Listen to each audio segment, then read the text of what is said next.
This is Andi Purewal for Boxing News. I'm joined by Frazer Clarke here in London. Frazer, before we come on to the obvious, how are you? I'm all right, man. I'm over the moon, actually. I'm happy to be here.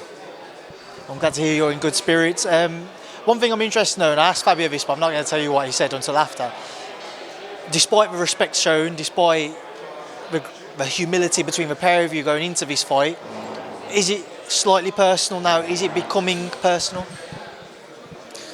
In the sense of, not personal as in we're going to take digs at each other outside of boxing, but I could feel it, the gloves are off. You're over the table from someone, there's like an energy in between us, like, I wouldn't mind landing a shot on him now, do you know what I mean? And he probably felt the same, but it's business, but at the same time, that's the one who's going to try and take food out of my kid's mouth. So that it is what it is, you know what I mean? Personal as in nasty personal, no, but professional personalism, absolutely. How much have you enjoyed those little quips back and forth? There always seems to be like subtle hints to try and get one up on each other. Yeah, I just have to be careful with him because I ain't gonna beat him, mate. It's too good, I ain't gonna beat him, mate. And my words get twisted sometimes, but no, he's good at what he does. He's a good wind up, proper good. There's this sense of kind of both of you being adamant that whoever's to win on March 31st, it will be via stoppage.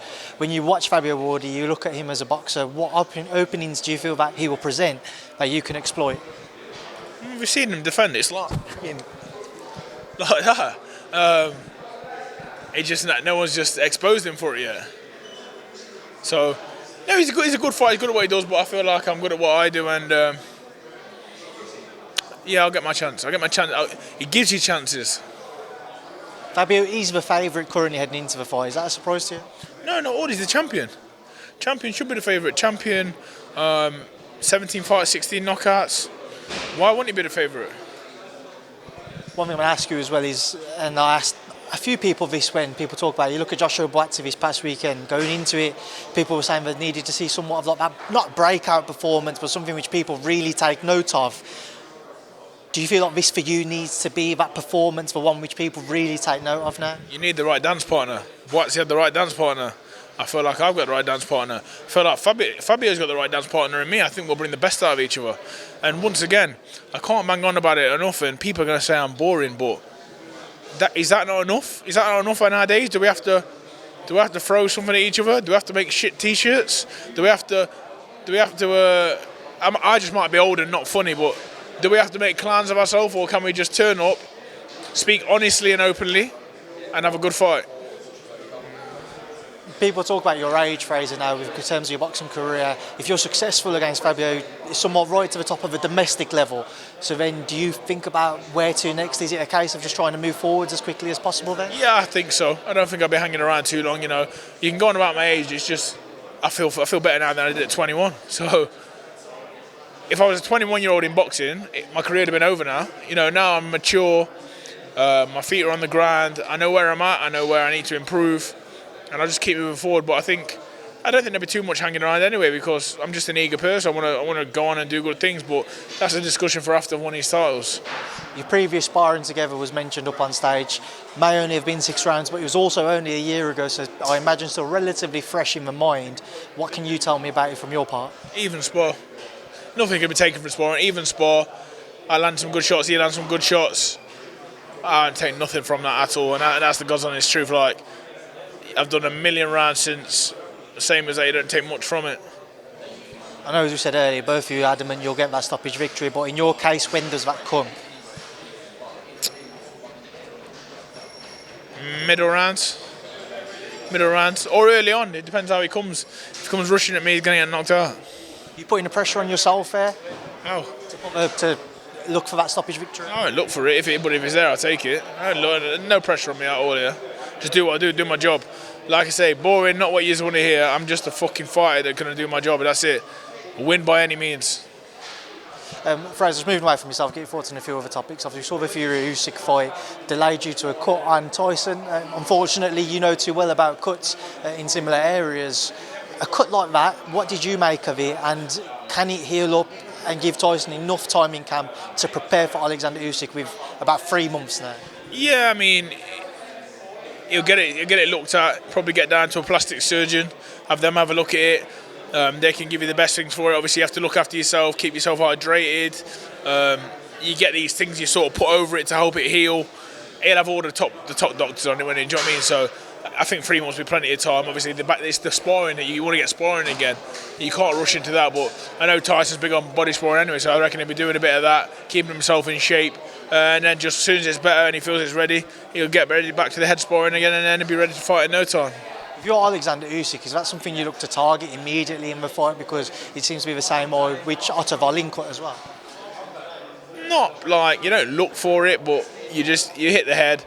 It's going to affect on that cut eventually. Do you know what I mean? And if you see the opportunity, you might rub a lace in it, or you take. Listen, this is a war. This is a fighting game. You do whatever you do to get the advantage.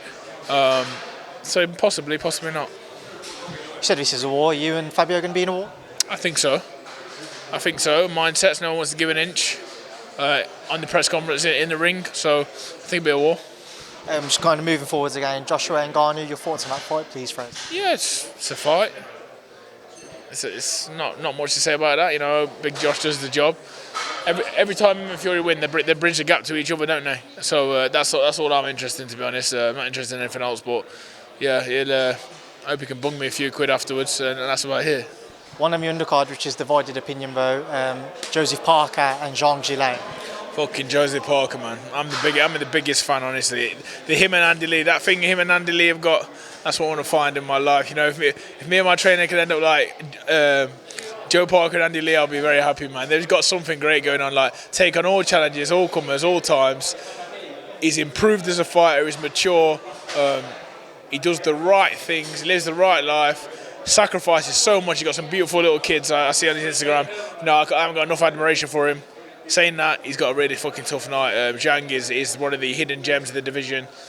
I told everyone this before the Joyce won, and Joyce 2 obviously when that came. So I think Joe Parker, the form he's in, gives anyone troubles. Tactically, I think he could get it right. I think it could be difficult for a night for him if his feet aren't working and he's in range. But he's got this good knack, like he did against Wilder. He's out of range for a long while, doing nothing, doing some feinting, and then he'd come in, land his shots and get off. I think he's got better feet than Zhang, so I can't call it yet. I'll have a look at both of them a little bit closer to the night, and I'll give you a decision then. A campmate who's got a fight agreed now, Richard Riakporhe, Chris Billam-Smith too. Just your thoughts on how you see that bout going and how Richard's looking at the minute? Yeah, Richard's looking good. He's in a good place, keeps himself right. Can't wait to see it. Good fight. I've got a lot of respect for Chris and obviously Shane and them guys down in that camp. But Richard's my teammate, my campmate, and I think he wins the fight. I think he wins the fight well. He's looking very well. Looking forward to see it. Big fan, both. Final one, Mr. Ben Whittaker, who was just stood next to you. He's been making all the headlines, whether people want to say for right or wrong reasons. What have you made of his performance this past weekend and everybody talking about him since? I mean, we could talk about the showboating and whatnot, but you can look at the fundamentals. The first minute of that fight, he came out, you look at the shape, you look at the range, you look at the feints, you look at the shot variety. It's fantastic. The entertainment part and the showboating, it's not everyone's cup of tea, but like it or lump it, it is him, it's what he does. People talk about the opponents. Obviously, as he goes up the opponents, the levels, he ain't going to be able to do that against everyone as much. He'll still do it because it's who he is, but listen, I just look at the dues he's paid over the years. I look at him winning his junior championships, losing fights, losing in the Worlds, losing in the Olympics, and coming back and now being a global superstar. There's nothing more than he deserves. He works incredibly hard. Him, Joby, his brother, his dad, the whole team, I love to them all, and I hope they go on and carry on doing what they're doing. That's just growing. Forget the antics, though. Remember this, Ben is a great fighter. Without all that, he's still a great fighter. So, I think some people look like, my dad's over there, he says it's a little bit too much. I say, maybe it is, maybe it isn't, but listen, it is what it is. Frazer, pleasure as always. Enjoy the rest of camp, and I'll speak to you again soon. Take care, man.